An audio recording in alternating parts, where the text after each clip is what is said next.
Takadimi takita tatang, takadimi takita tatang, takadimi takita tatang, takadimi takatang, tam, takadimi takita, kradakadakadam, takadimi takita, kradakadakadam, takadimi takita, kradakadakadam, takadimi takatang, tam, takadakadakadam, kradakadakadam, takadakadakadam, kradakadakadam, takadakadakadam, kradakadakadam. I will do a few verses from Mother Divine, just pray. And then I will introduce you. This is speaker. She is new to us. Very new, first time speaking. So, so we'll just do some prayer. Om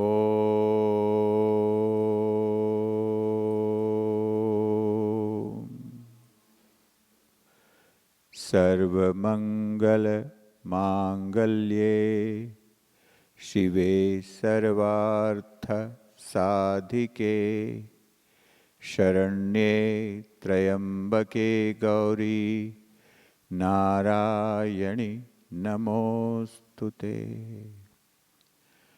Om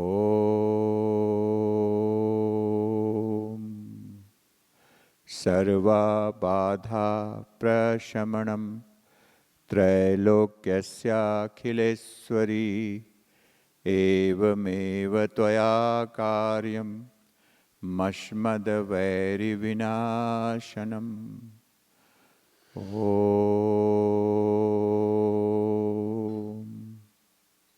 Shantihi Shantihi Shantihi. Om. Melina ji is a favorite topic. Today she is going to speak about how food is going to support your light of the soul, even clean light of the soul. And I know that everybody knows her, but I have to tell you that all these things, running the company or whatever is you see here, it is not possible without her. She joined my team 10 years ago from the scratch, and she just came to learn the knowledge. But she's learning knowledge, but her main job is running the business now, some horoscope thing. But she loves the knowledge, and particularly for the food. She wants to learn more and more, and today she will present the unique, very unique way of understanding the SVA food. So give her a big applause, Dr. Melina.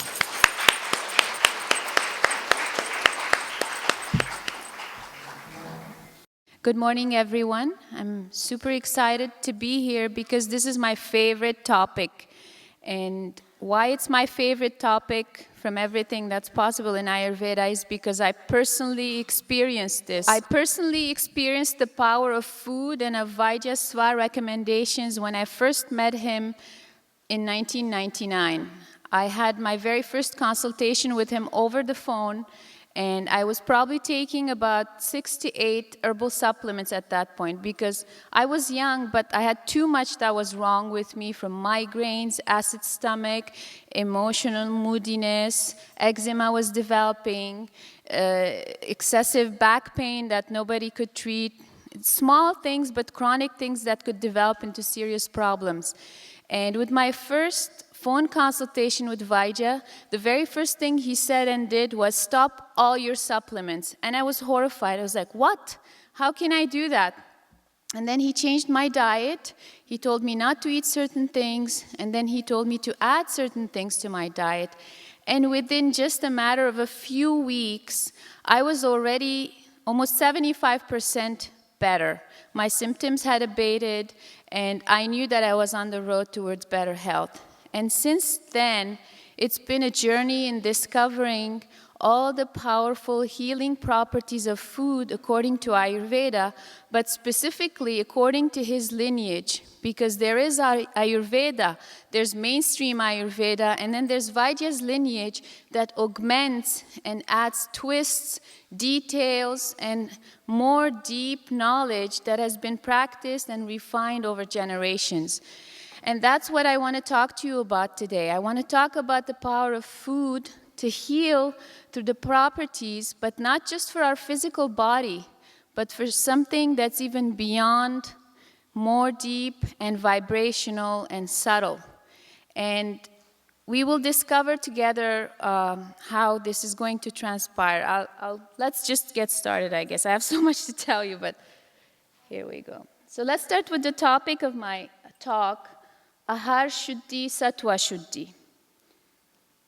This is a verse from the Puranas, and I wrote this paper in collaboration with Vaidya, of course, and the knowledge is all Swa knowledge. And Ahar Shuddhi, Satwa Shuddhi, it's very trite, like all Vedic verses. Ahar means food, Shuddhi means purification or purifying. Satwa Shuddhi. What is Sattva? We're going to talk about that. There's no word for it in the English language or any other language. So when you purify your food, you purify your Sattva. What is Sattva? There's another verse that is very famous amongst Ayurvedic practitioners because it's said to define all the different aspects that go into making up life, our lives as human individuals. It says, Sharir Indriya Sattva Atma Samyoge Ayuhu. Ayu is life. So what makes up Ayu is Sharir, physical body, Indriya, the senses, Sattva, something called Sattva, Atma, which we know to be the soul, Samyoge, Sama together, Sama balanced, Yoge together, Ayuhu. All these entities, when they are found to be working and operating together in a balanced way in yoga, that is life. Usually, they translate the word sattva through this verse as meaning mind. We do not have, an equivalent for it in the English language, and the way it appears in this phrase has been led to, say that sattva is mind. But it's not the mind. In Vaidya Swa tradition, Sattva has a very specific meaning. It can be very abstract, but we're going to try to demystify it. Vaidya talks that we are about pure vibration deep in our core, and this is already also recognized by quantum physics and many other traditions, healing traditions, even spiritual traditions. But in Vaidya's tradition, this vibrational core is represented as a lotus. And because it's located in the middle of our chest, in the heart area, it's called the heart lotus. And this heart lotus is said to house a gem. It's a gem because it's just a light, a spot of bright light that looks like a bright diamond gem. And this gem is very powerful. It radiates light. It has an aura about it. And in Vaidya's tradition, that light that's around the gem is said to be the Sattva. There's no other way of describing Sattva except that light that surrounds the gem. This is the verse that explains, or that, these verses, so everything that I'm letting you know about now is not found in so-and-so chapter, in such section, and all nicely, clearly elaborated. Vaidya and I had to do research, and he had to bring in different verses and bring in the lineage, the experience of the language over many generations in keeping this knowledge and explaining this knowledge. So this verse says, Atma Jyoti Swarupam Sattvaha, the light of the soul, Jyoti, light of Atma, Swarupam, takes form in and of itself, Rup, as Sattva, and is known as Sattva. So we know now that Sattva is not the soul, Sattva is not the mind. And because there is no other word in English or any other language, we have, when we talk about Sattva, we just should be using that word Sattva because it's a totally new concept for us. And the way we can understand the Sattva is not just by saying it's the light, it's through its actions, it's the effect it has on our mind. Atma, the soul, has no action, has no effect, except it's there, it's who we are at our core. But the Sattva is the dynamic aspect of the gem, of the silent gem, and it acts and brings in things and takes in things through the mind and the senses. So we know now that Sattva is not the soul, Sattva is not the mind. And because there is no other word in English or any other language, we have, when we talk about Sattva, we just should be using that word Sattva because it's a totally new concept for us. And the way we can understand the Sattva is not just by saying it's the light, it's through its actions, it's the effect it has on our mind. Atma, the soul, has no action, has no effect, except it's there, it's who we are at our core.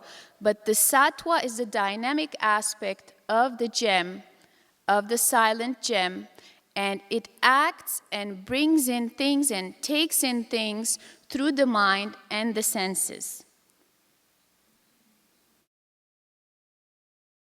Atman is drasta, that which just witnesses, does not do anything, it's just there. It's pure self-consciousness that is aware and is its own object of inquiry and awareness. It is niskriya, it has no kriya, no action. Atma Jyoti Swarupam Sattvaha. So now we have, at least in our minds, there's Atma, there's Sattva, and there's Manas and the senses. And we can put it in a formula like this, where, there's the core, and there's back and forth interaction, even though nothing happens to the Atma. Atma is forever unchangeable. But the Sattva is in between the unchangeable and the extremely dynamic. And it absorbs things, and it reflects them, and it shows them. So that's why when we talk about Ahar Shudhi, Sattva Shudhi, there is a need to purify the Sattva. There's no need to purify the Atma, but there's a need to purify the Sattva, because the Sattva is receiving information and is receiving karmic residues, is in action, is interacting with the senses and the mind. Therefore, it carries things. The light of the soul carries things from lifetime to lifetime. The Atma is just that pure essence that we all share, we all have, that is unchangeable, that is pure, that is clean. The Sattva is that which needs to be pure and maintained pure, just like food needs to be pure and maintained pure. So there are choices to be made for the food and for your Sattva as well. I hope this is a little bit clearer by now, so we can go on talking a little bit more about how food can affect our deepest core, can affect our Sattva. What is it about food that can affect something as abstract as this light of the gem? There's something called Dravya Guna in Ayurveda, and this is where the magic of Ayurvedic knowledge begins in terms of the knowledge that it gives us about food that is not available in our young Western science nowadays. We have very limited ways of understanding and categorizing food. As wonderful as it is, as wonderful as the strides of modern science have been, it still has a long way to go. Dravya Guna is a very deep way of understanding food and anything that can be edible and consumed by the human body.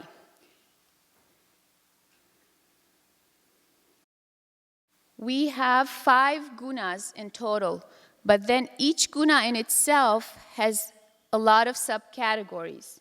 The first one, for example, rasa, is the impact of food through taste in the mouth. We have a total of 6 tastes, as you know: madur, sweet; amla, sour; lavan, salty; katu, bitter; tikt; and kashai, astringent.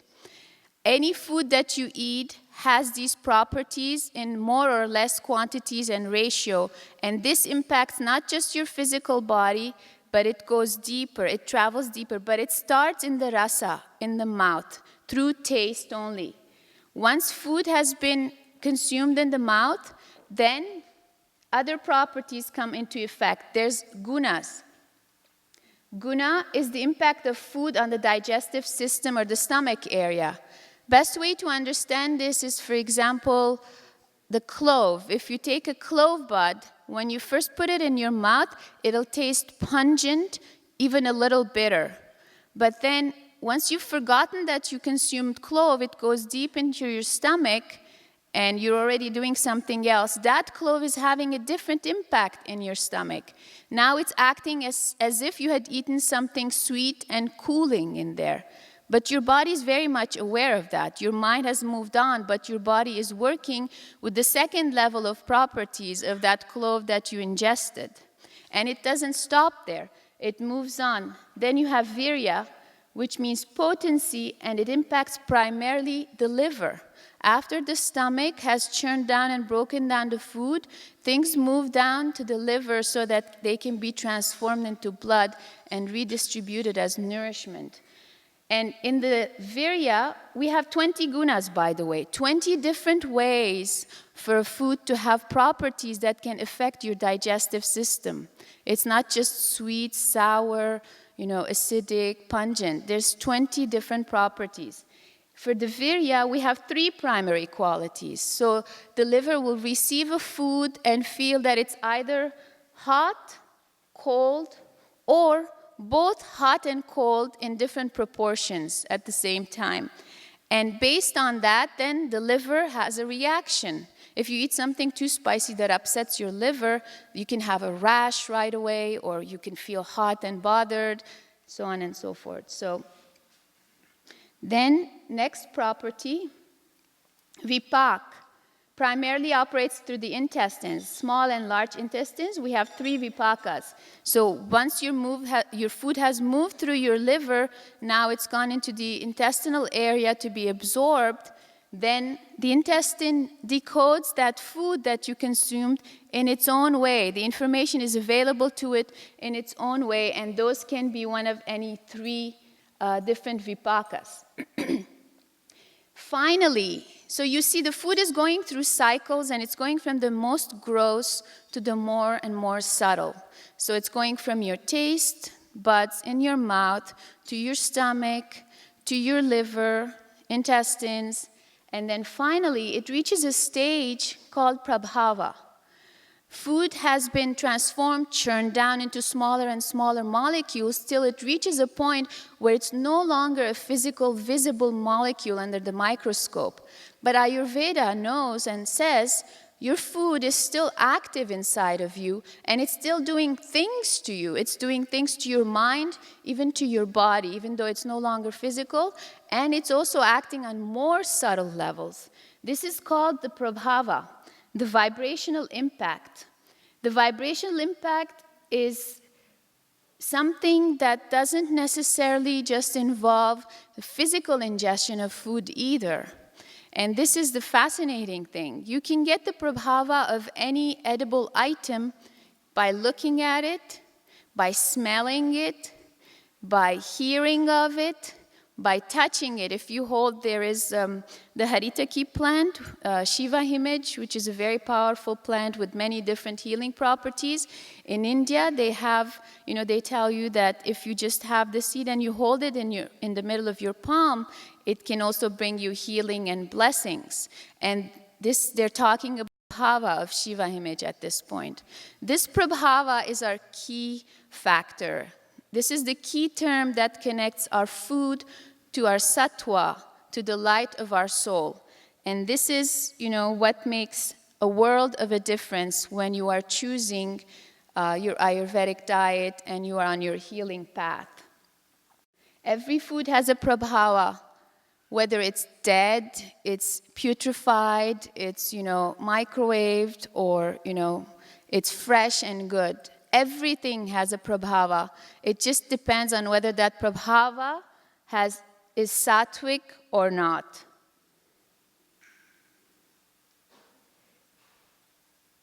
you have sattvic Prabhava, and you probably are familiar with this. We've heard a lot people talking about sattvic, rajasic, and tamasic, how specific diets can be more tamasic if they contain a lot of pesticides, if they contain heavy meats, canned foods. Sattvic food will be, freshly prepared in proper samyog and sanskar, proper combination and preparation, well balanced for your physiology. Rajasic food will be the food that will lead you to a little more maybe anger, acidity, or it will be, it will be a little less balanced than the sattvic food. These are all prabhavas, and they act on a more subtle level. That's why we can talk about how they make you feel as an individual, whether you're comfortable with and in of yourself, or you feel like after eating a food, you're suddenly feeling down. You're suddenly feeling so emotional,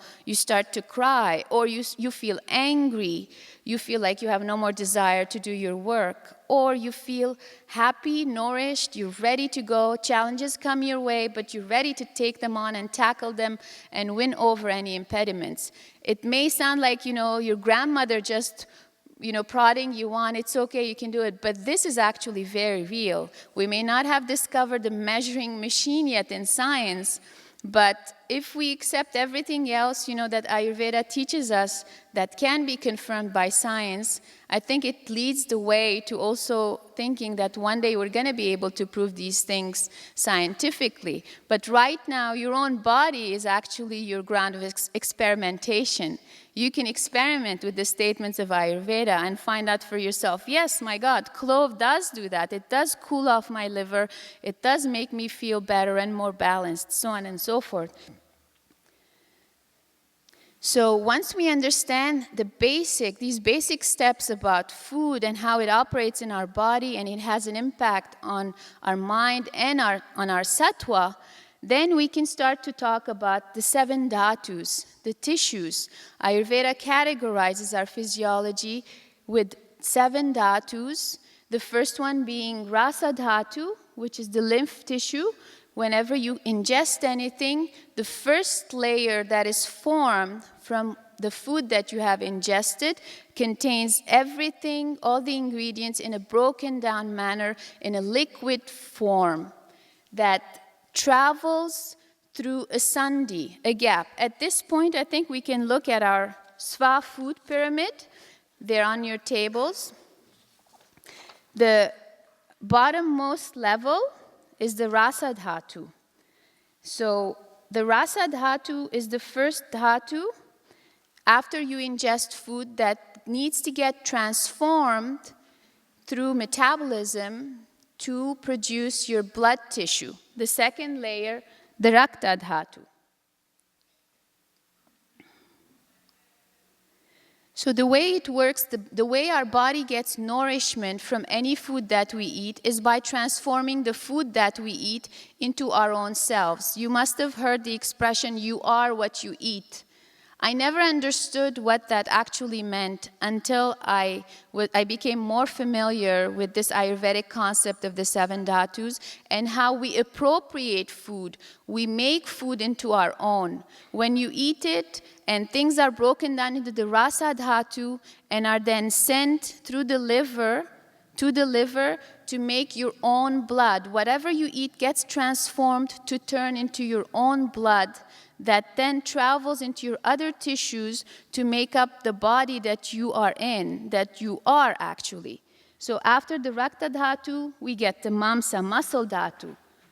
After the mamsa, the meda. Each tissue nourishes and informs the next tissue until you get to the finest tissue, which is the shukra dhatu, which is the tissue of reproduction. It's the finest byproduct of any food that you have eaten, and it represents you at your deepest core, who you are in terms of your physical body.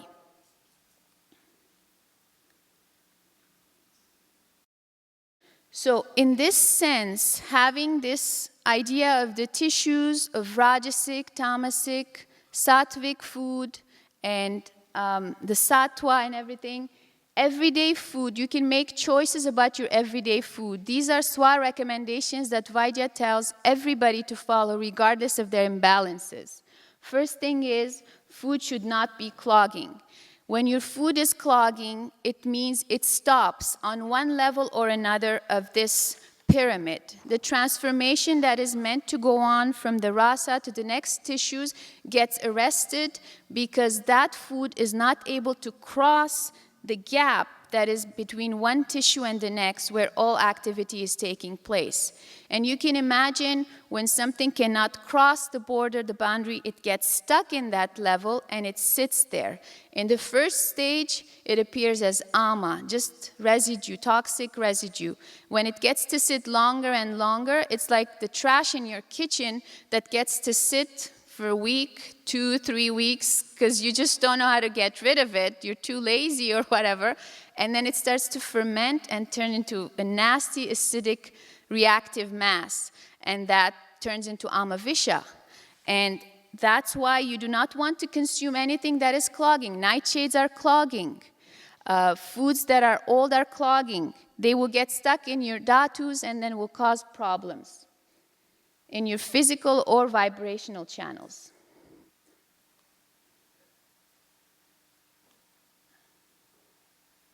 You need to eat food that will nourish your sattva or your mind. And we know that we need to consume food that is preferably sattvic rather than tamasic or rajasic. Then you need to take into account, this is one of Vaidya's very, funny ways of putting it, is your food dead, dumb, or intelligent? It's dead when it's highly processed, it's chemically flavored, it's aged, it's leftover, it's sold in stores that are very popular and across the country, and it comes in packages that, keep the food fresh for 6 months and more. Your food is dumb. If it's semi-processed, it has some fresh ingredients, but it also contains some other ingredients that, bring down its vibrational quality.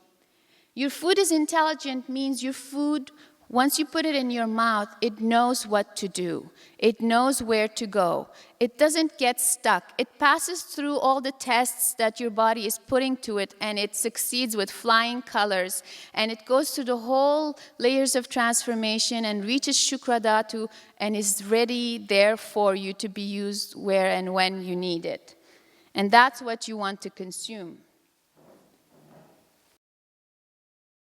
So everyday food should be food that nourishes the 7 dhatus or tissues plus the light of your soul through your mind. When you eat food that is intelligent and that is sattvic, that goes through the 7 layers of the dhatus, nourishing you, your body becomes healthy and clean and clear, then your mind gets affected. You will feel it. If you're on your 5th cup of coffee, you may feel like you have energy, but you're starting to feel jittery and your decisions are coming on you way too fast and you're feeling like you're about to lose it.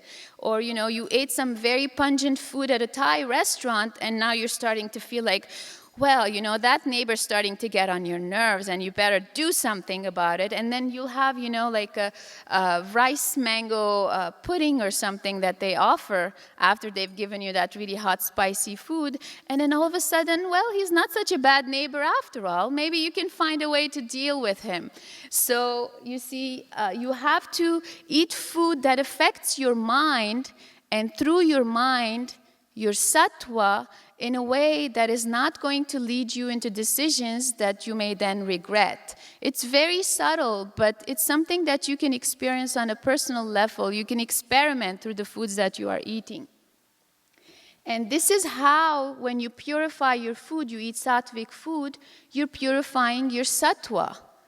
The sattva is where, Vaidya explains, karmic luggage is carried from one lifetime to the other. It's carried as shadows that are in that light, bright light. He likes to call them bugs. His father used to call them bugs. They're bugs that appear as dark spots in the bright light, in the aura of your soul. And whatever you're eating can make that bright light have darker shadows, or can actually reduce any shadows that you may have unwillingly carried over from previous lifetimes, from previous karmic luggage. So you Ahar Shudhi, Satwa Shudhi. You purify your food, you purify the light of your soul, and then everything falls into place. So the SVA pyramid, when we were discussing, Vaidya and I, how to put together a SVA pyramid that can help us make the right decisions about eating sattvic food that will nourish us and keep us in health, he said the best way to categorize it is to do it on the basis of the tissues. Because generally, pyramids are based on a concept or another of whether our body is supposed to consume more protein, it's supposed to consume more or less fat, so on and so forth. And based with studies and findings, those pyramids tend to change. There's hundreds of pyramids out there, and nobody knows what to choose anymore. It's become a hit and trial, thing. But with Ayurveda, and specifically the SVA tradition, we can have a pyramid that can guide us and can remain true for our physiology and for all body types, regardless of what your body type is, because it will give you recommendations based on the blueprint of your body, your human body. What does our human body need most of? The rasa dhatu is the first tissue, and that's what you need to nourish the most, give the most food for. And the things that it needs the most are, if you look at your charts, juicy fruits, squashes, radishes, water. Lots of water is needed by this dhatu because it needs to churn everything that you're ingesting into a liquid mass so that it gets transported to the next level. And you have a list of all the things. Now, based on your imbalances and on your physiology, you can then choose to combine specific fruits with specific grains, this much water, or that much mom's masala, salt, so on and so forth. But this stays true. There is a category within which you have specific food items. Then rakta dhatu. If you want to maintain your rakta dhatu healthy so that your entire tissue performance will be optimal as well, there are specific things that you need to eat regardless of your body type, and they are listed there as well, and so on and so forth. So based on your imbalance, you can reduce with the help of an Ayurvedic expert or increase an ingredient, but this gives you the blueprint, the general image of how you can progress. So my talk promised recipes, but you can have hundreds of thousands of recipes based on imbalances in Ayurveda. And even though there are some recipes that can be good for all people at most times, it's always best to have specific recommendations for your specific physiology. But the way to do this is not to give exact proportions. It's to give you the blueprint. Once you understand the overall concept, then you can put together recipes that will work for you. And that's what I want to do today. We worked with Vaidya on creating recipes that can help maintain your health, keep you in good health. This is not if you have a serious chronic condition or anything, but there are specific symptoms like you may get indigestion after a meal or you're feeling a little bit seasonally out of balance. There are specific things that you can do based on the SVA food pyramid and the tissues, each tissue. It's a matter of you becoming a little more aware about your tissues and how they function and affect your mind and physiology. For example, the most important is to keep rasa dhatu in balance. If rasa dhatu is not in balance, what will you feel? You'll feel like you are hungry, for example, but you have no appetite. It's lunchtime, your stomach is feeling funny, but you just can't get yourself to eat that food. You will feel that, that's the primary example that I give there. So this means that you have some clogging, there's some imbalance in your rasa dhatu. And you can add in 16 ounces of water, 1/8 teaspoon of ajwain seeds with 1/4 teaspoon of cumin and 6 fresh peppermint leaves at the end. What this will do is it will burn some ama that may be sitting in your rasa dhatu. It could be due to stress, it could be due to that hot chocolate that you drank while you were working at your desk, and then it created a cloud over your rasa agni. So even though your stomach is telling you that it's time to eat, you're feeling hunger pangs, you're just not getting that appetite or that urge. You'll drink this tea and you'll feel right away that that cloud has cleared, the sun is shining through, agni is ready for you to consume your meal. Same way, we're going to look at each dhatu for a blueprint of a recipe. Rakta dhatu. So once you get the food from the rasa dhatu, it needs to be absorbed and metabolized. So if it's not functioning properly, you will feel fatigue. You may feel dryness in your mouth, overall weakness, because you are not getting the nourishment from the rasa dhatu. So what you can do, and again, as we go deeper into the tissues, it gets a little more complicated, so it's always best to see a Vaidya. But you can add 2 pinches of guduchi powder, 1 pinch of bringraj, 2 pinches tulsi leaves, half a teaspoon coriander, and 16 ounces of water. There's nothing that guduchi powder cannot heal and cure, but the one thing that it does first and foremost and guaranteed is it reinstates the agni in the tissues and in the gaps between the tissues. That's one of its biggest gifts for us. When the tissues are all working and metabolizing properly, then we know that we are on our way to total health. And guduchi will help in this case. For the muscle tissue, you may feel, overall fatigue, cramping, sugar craving. Protein is a very important component for nourishing and nurturing the muscle tissue. And if you have problems in the metabolism of rasa or rakta dhatus or the agnis, then your muscle tissue is not going to get nourished, and then you're going to feel cramping, your muscle is going to get wasted, and you will, when you are low on protein, you will crave sugar. I've heard so many times Vaidya recommend to high pitta types who are addicted to all kinds of sweet snacks, telling them you should have more protein. And a lot of vegetarians that have left being vegetarian because their body type just requires for them to have more animal protein, and they start consuming chicken or fish, and all of a sudden their health is improved, they're happier, they're able to function better in their lives. This is a very important dhatu. So when you are having problems with your muscle tissue, it's recommended that you crush 1 tablet of wild amla. Amla is your best friend for synthesizing protein, along with balancing, so many other things in your physiology, because it has 5 out of the 6 tastes. So it's very good for rasa dhatu as well. Muscle Maintain, the SVA Muscle Maintain tablet that Vaidya has formulated. 2 pinches of sweet cinnamon, 1 pinch of Indian quinoa chunks, 1/4 teaspoon coriander, and 6 peppermints. Coriander is always the best ingredient for flushing. Wherever you have problems with agni, it means you have problems with ama. There's some ama residue or buildup. And so you're using these herbs that are targeting specific agnis to reignite to functioning, and then whatever ama is there and gets burned needs to be evacuated, and coriander is there to smooth its way out of your system. And peppermint leaves will open the channel so that things are evacuated properly. When Meda Dhatu is not functioning properly,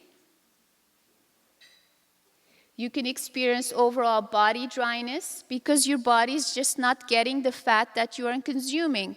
You may be eating lots of ghee thinking you are oleating internally, but it's not getting absorbed, it's not turning into you. It's just going and sitting there. So you will feel like you are dry. You crave more of it, but you don't get it.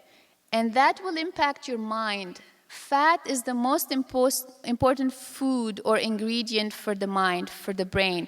Good fat, ghee, that is. And when your body is not metabolizing it, then your brain, you may start to feel a little spacey, foggy. Of course, this is something that will take a long period of time to finally, come out. But if you start to feel dryness in your body, it can be also expressed through your skin.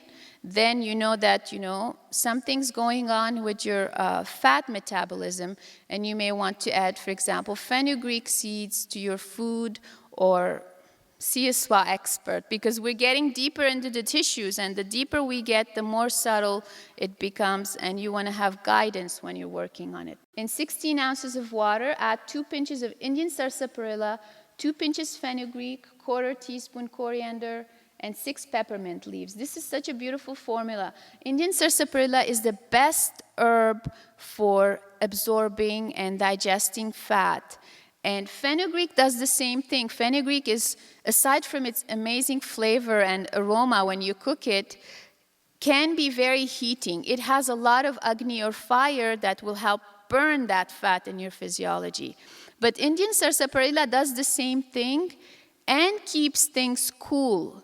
So it's a fantastic herb or plant that will help you metabolize fat and at the same time maintain your cool. So Indian sarsaparilla, along with fenugreek, with our friend coriander and peppermint leaves for keeping the channels open, will help you fix any Meda Dhatu problems that you may encounter.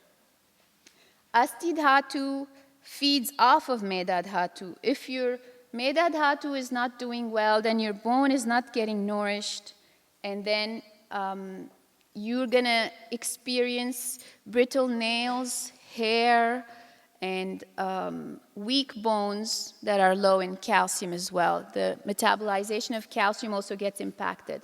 So in 16 ounces of water, 2 pinches of bone herb, Asti Shrinkala, 1/2 teaspoon of coriander, 6 peppermint leaves. Asti Shrinkala is a very famous herb. It actually looks physically like a bone structure, and they have a lot of research about how this herb nourishes and nurtures the bone tissue, along with calcium that is easy to digest, coral calcium. Majja Dhatu is where things start to get complicated and you don't want to mess with them. It's, you're getting closer into your deepest core where things are being, more and more vibrational, less and less gross and physical. So when you suspect or you know someone that may be having issues with Majja Dhatu, it's always best to just see your physician and also work with them and your SVA expert. So it's best you don't, be your own doctor at that level. And the same goes for Shukra Dhatu as well. So these were the recipes that I had for you. We've covered a lot. I've gone over my time, but the whole human physiology takes on new meaning when we start to understand all the different properties that food has that we never even suspected. And beyond the properties of food, how there's different levels where food impacts your physiology, whether it's in your mouth, in your stomach, in your liver, so on and so forth. And after that, how it impacts your different tissues and the formation of who you are physically and beyond. So health actually takes on a totally new meaning. Now you start looking at your meal under a different light. And next time you're reaching out for that Snickers bar because you're too lazy to, make proper lunch, you're going to think twice, I hope, and just, restrain yourself for your light's sake. Thank you very much. So this is work in progress. This is the first version. This is a huge topic. There's so much more to say about it. Vijay and I are going to be working on this and turning it into a small booklet, hopefully very soon, so everybody can, take more advantage of this fantastic knowledge. Give her a big applause. Thank you. I don't know when she's learning these things in busy schedule. Can you believe that if this kind of student is your own wife, she is asking question anytime.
takadimi takita tattang takadimi takita tattang takadimi takita tattang takadimi